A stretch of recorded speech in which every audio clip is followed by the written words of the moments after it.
Now, this is quite worrying. The spate of attacks, the rise in attacks that we've now been seeing since September. What do you make of it? Where is this coming from, and how worried is the Christian community in Karnataka? Yes, sir. I must say that we are worried. The Christians in Karnataka are confused, and there are a lot of signals coming around to say that it's not good to be a Christian today in Karnataka.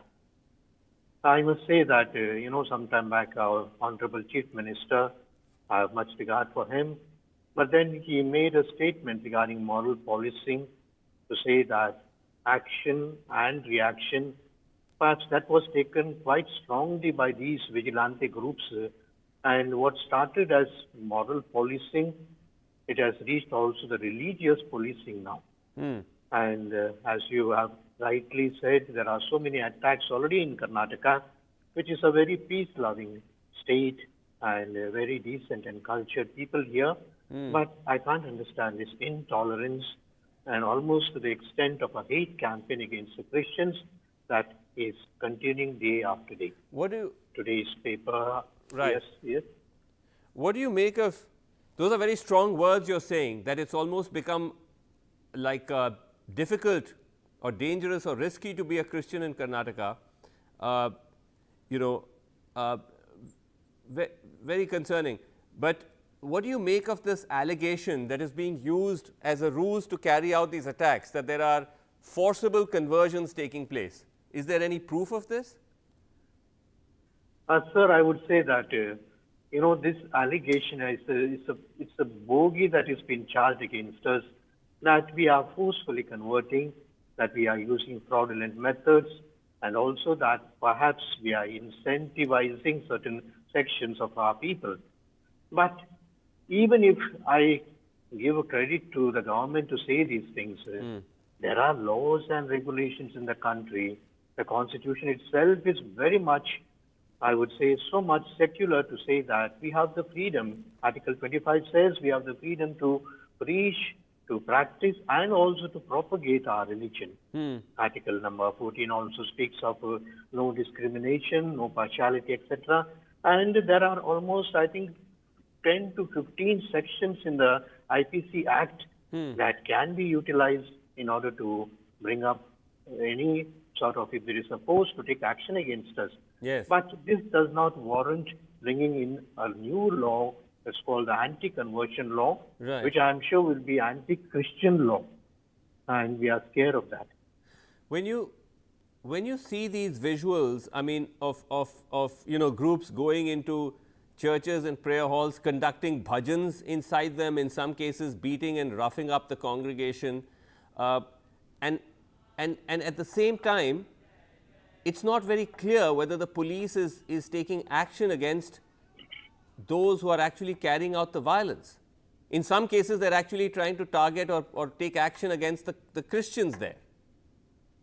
Yeah, this is very sad, sir, because, whatever we have a rule of law, in Karnataka, we have a good police also, that they should take action against these people who are attacking than those who are attacked. Now, the attacked are considered as being guilty already. They are given no freedom to express themselves, and perhaps even filing a police complaint in the villages and isolated places is very, very dangerous for them. We rely on the police to guide Right. us, to guard us, and to protect us. And if the police force is itself not doing its duty, as you have said in Belgavi, to say that don't say prayers, don't say or use your churches, etc. This is as good as to say that we live in an artificial atmosphere, that desecularized and de-religious also. I think this is not a good What- sign or Yeah. signal that is coming from the police and the government. What is going on? How, I mean, how is the Christian community dealing with this? Are you all in touch with each other? What sort of ways in which you are trying to kind of push back or protect yourself against all this? Sir, first of all, we all had a day of prayer and fasting to pray for the government that good sense may prevail. Secondly, we are trying to make known to our people, and especially, we have so many schools. We have in Bangalore about 1,000 schools and hospitals and clinics where students are learning. There's not a single case of conversion. And so we are trying to make the people understand that this is just a bogey that's all of a sudden it has come back in last 2 months because Right. of certain accusation of a certain politician who has made against us. And I don't think there is truth in that. You know that there's a newspaper report today that in Hosadurga, the place where the MLA, Mr. Ramesh, I think Gulati, and there the police had ordered of its own door-to-door survey of 4 villages, and the Tahsildar reports in today's newspaper, I have read it, to say that in 2 villages there was no force at all, and there was freedom. Perhaps Right. if there were some conversions, they were very, very voluntary conversions. So in And- the and- background of this, what does the government has to say? Right. Well, last question to you. You said you actually held a day of prayers for the government. Was that today when when did you hold the prayers for the government? Sir, it was last week. Last week. 2 But- Fridays. Yeah, Right. Yeah. But in addition, in addition to that, have you approached, has the Christian community, the church approached the chief minister, government Yeah. to? Yes, sir. I have sent my appeals to the chief minister.